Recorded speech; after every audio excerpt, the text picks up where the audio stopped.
What if the pain you're carrying isn't yours alone, but a shadow passed down through patterns you were never taught to question?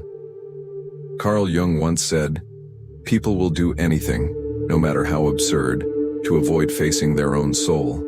And that's exactly where most suffering begins. Not in the obvious wounds, but in the silent agreements we make to tolerate what breaks us. This video is not just a list, it's a mirror, a wake-up call, a map out of the cycles you thought were your destiny. Here you'll discover 10 behaviors that Jung would never want you to accept, not because you're weak for enduring them, but because you're too valuable to keep pretending they don't hurt. If you've ever felt like your soul was quietly shrinking in the name of love, this is your moment to stop negotiating your worth and start remembering who you really are. There are moments when people don't realize how much they've been tolerating, not because they lack strength, but because they were taught that love means enduring pain. Carl Jung believed the soul begins to suffer when its truth is silenced. The real pain doesn't always come from what others do, but from what we allow over time. And this quiet permission, given day after day, starts to build an emotional cage that slowly suffocates your spirit. Some behaviors seem harmless at first: a sarcastic remark, an ignored message, a subtle dismissal. But these are not small things. They create invisible cracks in your self-worth. Over time, you stop recognizing yourself, not in your face, but in your choices, in your silence, in the way you accept less than you deserve. Jung once said, "What you do not make conscious will rule your life, and you will call it fate." If you don't wake up to these patterns, they will keep choosing for you. Tolerating these behaviors reinforces mental patterns that block abundance, not just financially, but emotionally and spiritually. When you accept disrespect, your subconscious assumes it's what you're worth. This belief, unexamined, becomes your emotional baseline. And this is how the shadow grows. Not through chaos, but through quiet denial. The parts of you that know better retreat into silence, waiting for you to remember them. Every time you hide your truth to keep peace, you teach your subconscious that being liked is safer than being real. But Jung's process of individuation begins when you stop betraying yourself just to be accepted. True self-respect doesn't come from confrontation, it comes from clarity.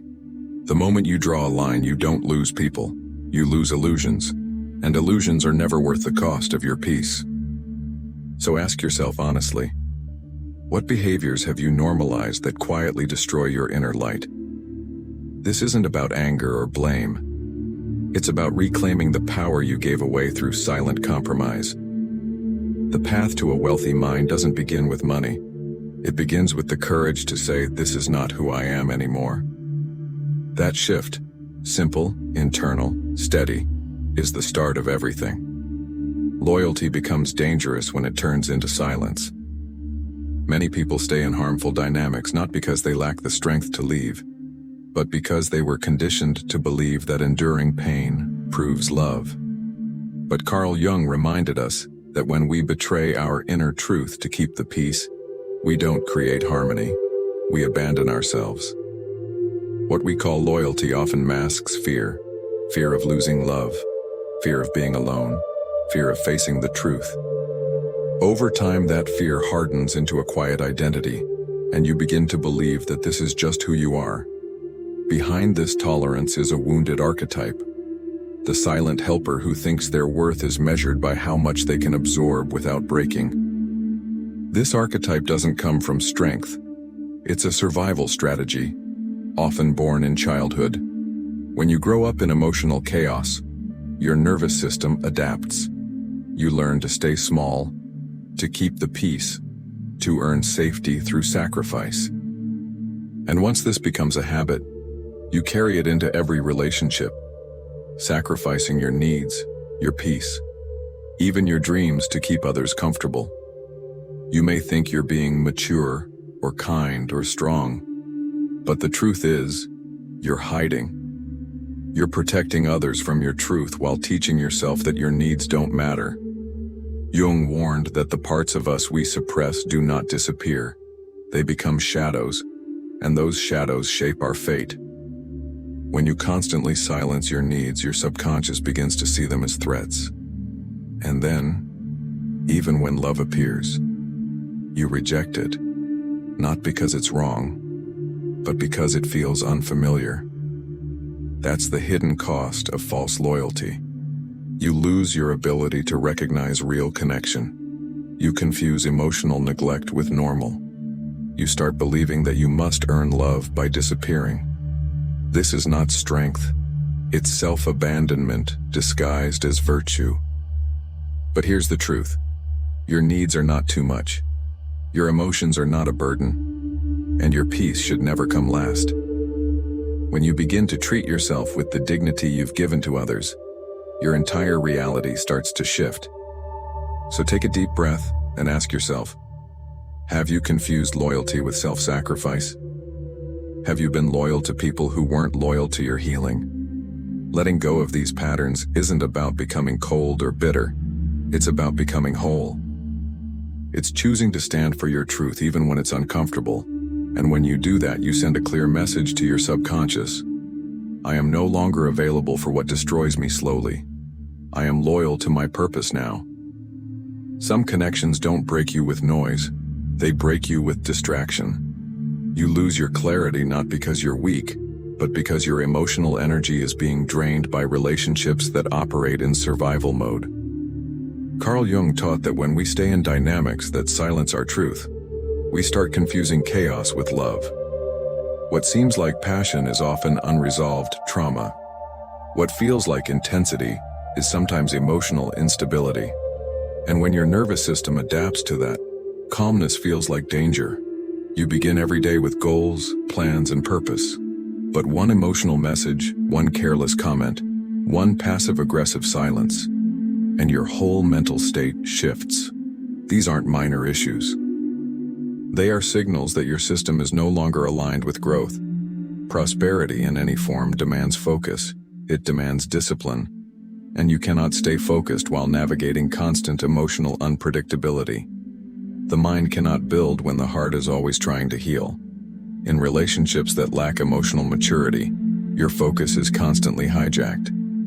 You become so used to managing someone else's reactions, moods, and silence that you forget to manage your own direction. You start shrinking your vision to avoid triggering the other. You start filtering your light because someone made you feel it was too much.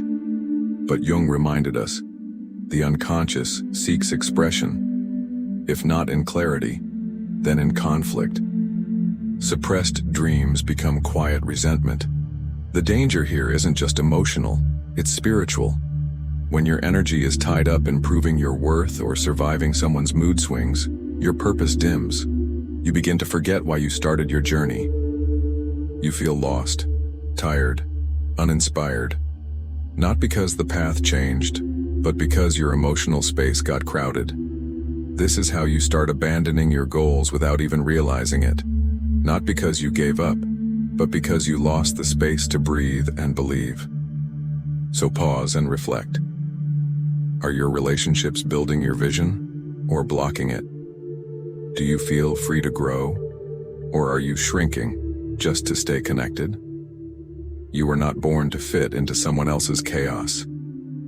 You were born to bring order to your inner world, and from that create the outer life you deserve. The moment you protect your focus, you protect your future, and no bond is worth the price of your purpose. One of the hardest truths Carl Jung ever shared was this: until you make the unconscious conscious, it will direct your life, and you will call it fate.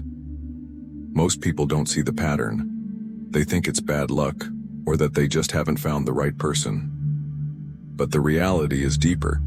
The same pain keeps showing up because something inside you keeps inviting it, not out of desire, but out of familiarity. Pain, when unhealed, becomes a map the psyche follows without question. You might leave the relationship, change cities, find new friends, but if the wound inside you is still active, you'll attract the same dynamics in new forms. That's not a curse, it's a signal. Your subconscious is loyal. It keeps repeating what hasn't been resolved, hoping this time will be different. But without awareness, it never is. The same arguments, the same betrayals, the same feeling of being invisible, unworthy, or too much. These aren't accidents. They are invitations to heal. The process is subtle.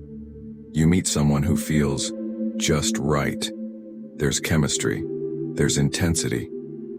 But what you don't notice is the familiarity of the dynamic, the emotional unavailability, the passive control, the subtle invalidation. Your mind isn't choosing what's best for you. It's choosing what it knows. And if what it knows is pain, that becomes your standard. That's how emotional survival turns into self-sabotage. Jung believed that synchronicity is how the unconscious communicates with the conscious. Every person you attract, every challenge that repeats, every moment that feels like déjà vu, these are not coincidences. They're mirrors. They reflect the part of you that's asking to be seen, healed, and integrated. Ignoring the signs doesn't make them disappear. It just ensures they'll come back louder next time. So ask yourself with courage, what's the pattern that keeps showing up? What pain do you keep justifying as normal? This is not about blaming yourself. It's about reclaiming your power. Because once you see the cycle, you can interrupt it. And when you interrupt it, you change your direction. Healing doesn't begin with fixing others. It begins with the decision to stop reliving the same story and start writing a new one. One that aligns with your worth, your purpose, and your peace. There comes a moment when the pain of staying the same becomes heavier than the fear of change. You don't always notice it at first. It starts with fatigue, then confusion, then a quiet voice inside that says, "This isn't love. This is survival." Carl Jung described individuation as the path where you stop editing yourself to fit someone else's story. And for many, that path begins with one decision: to stop negotiating your peace. You've tried to be understanding. You've been patient, forgiving, flexible. You've explained your feelings, lowered your standards, and carried both your pain and theirs. But nothing changed. Not because you failed, but because you were in a space that never valued your light, only your silence. Healing begins the moment you say enough. Not with anger, not with drama. Just a calm, steady truth. I deserve better. That truth might shake everything. It might cost you connections, comfort, even parts of your identity.